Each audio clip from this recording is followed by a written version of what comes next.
What's random, guys? It's me, Random Randy, back at you today again with a brand new video. This one is a list video, and this list is things YouTube console needs. Without further ado, let's jump right in. Number one, I guess you can count as a bonus or extra because it's already been fulfilled mere weeks before I made this video. This is clickable in cards, in slate tabs, annotations, whatever you want to call them. When the video ends and the subscribe bubble pops up and the recommended video bubbles pop up, you can actually click them by simply moving up on the analog stick or moving up on the D-pad, and it's so simple. For years I was wondering why this wasn't in YouTube console. Like, it seems so easy to implement. But finally, after waiting so long, they brought it to YouTube console. I'm not sure why it took so long, but at this point, I don't care. I'm just glad it's there.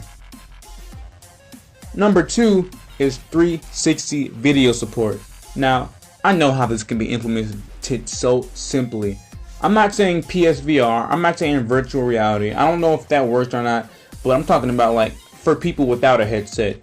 360 video support would be easy. Map the right stick to moving the camera around. I mean, like, it seems so incredibly simple of how 360 video would work.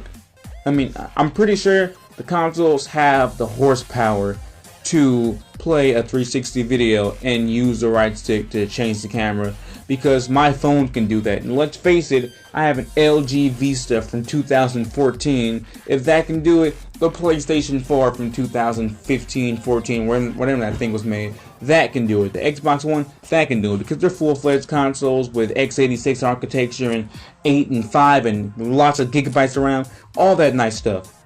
So that would be, it wouldn't be needed, but that'd be cool. I don't feel like it'd be hard, but what do I know? I don't code apps. I don't code YouTube. I'm not sure all the technical jargon behind that. But if they were to implement it, that'd be great. You feel me? That'd be great.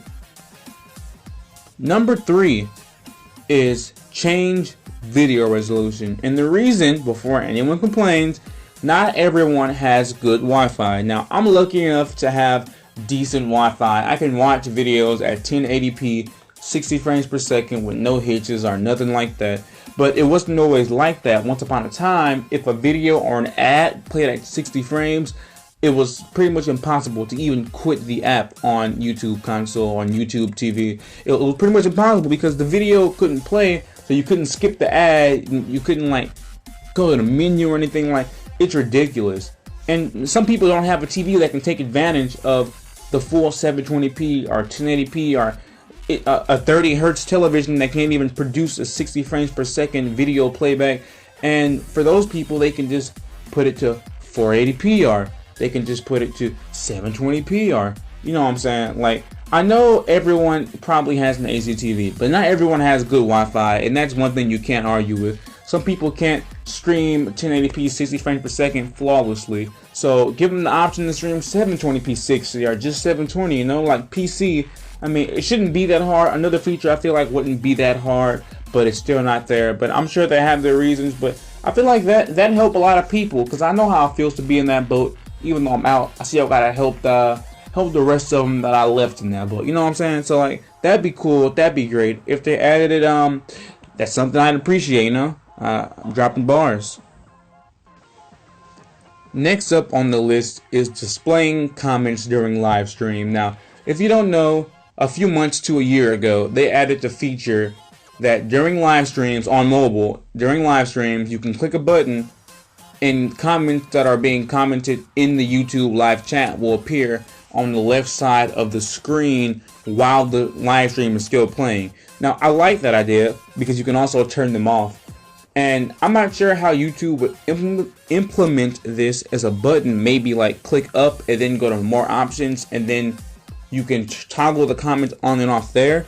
That seems to be pretty simple, but hey, I don't work at Google. I can't do this kind of stuff, but it would be pretty cool. If you don't want them on, you can not turn them on. But if you do want them on, it'll be simple to turn them on so you can see comments as they go. I know some YouTubers like Etika, you know what I'm saying, they do have it on their screen, but it's usually very small and condensed at the bottom corner, and they have it on slow mode and stuff like that. Whereas if they just let you see the comments on your side of the screen, maybe even do a picture-in-picture mode type thing, then you can see all of the comments at your own discretion. Maybe if it's not a 360 video, use the right stick to scroll up and down through the comments. Or, I mean, the PS4 has a freaking touchpad, but you can't use it without a camera, which is very stupid, waste of space, but that's a rant for another day. Let's move on to the next point, being the second to last point, actually.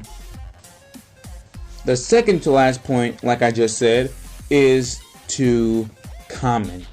I mean, it sounds like a no-brainer, but when you go down and when you're in a video and you go down and it shows recommended videos, eventually you hit the bottom where it shows the guy's channel in a circle and then some more videos by them.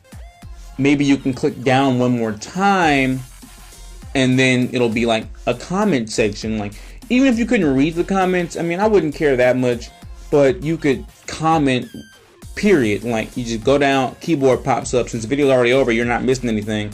You go down, keyboard pops up, you type, hey, nice vid, you know what I'm saying? And that's it. Simple. Or, I mean, it would be even simpler if they didn't add comments, but it'll be really easy if they were to add comments from other people. I'm sure they have other priorities like bug fixing and compatibility and all that kind of stuff. I understand that. I'm not oblivious to that fact, but it would be really cool to do that. It's one of the things lesser on the scale of importance to me.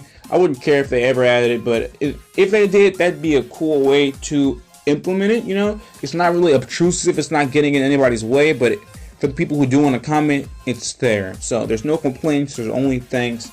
If you hate on an idea that doesn't really affect you, then that's you. And the final and maybe the biggest one is to access the Creator Studio on the YouTube app on PS4, Xbox One, you know what I'm saying? Or just make a YouTube Creators app for those systems in general.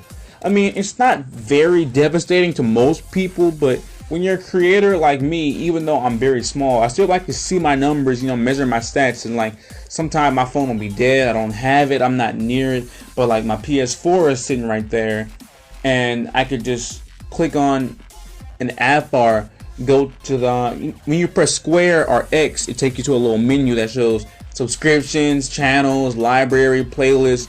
Maybe you can click on your name, and instead of signing you out, it can, would you like to launch Creator Studio? Or it just shows you stats. Like, I'm sure the PS4 can handle some simple statistics, pull it from the web. I mean, it'd be fine. And this is the highest one on my scale, because like, I feel like it benefit a lot of creators. Like, I know a lot of creators on YouTube say that they don't watch YouTube a lot, but I feel like it'd just be so simple. Like, I'm playing a game, double tap the PlayStation button, I'm in YouTube, I press X, click on my name, and I get to see my most views on most recent video, you know what I'm saying? Stats, revenue, all that good stuff in one place, recent comments, and that'd be good, you know. It wouldn't be so hard to implement, but I feel like that's something that they would do in its own separate app, and you know, I don't blame them for that. So with that list being out of the way, let me know what features you think YouTube console needs and how long you think it'll take for said features to get in. And also, if you disagree with me, let me know. So if you like this video, make sure to go ahead and leave a like, subscribe to let's just see my content the moment it comes out, share it with your friends here so they can join as well. And if you didn't like it, make sure to leave a dislike, but also comment and tell me why so I can improve. You know, that constructive criticism can really do wonders, you know. So you might like the next video if you give me some good constructive criticism. But I'm gonna leave. You guys make sure to have a nice day and night whenever you're watching this. Stay random as you are the random goers. Peace.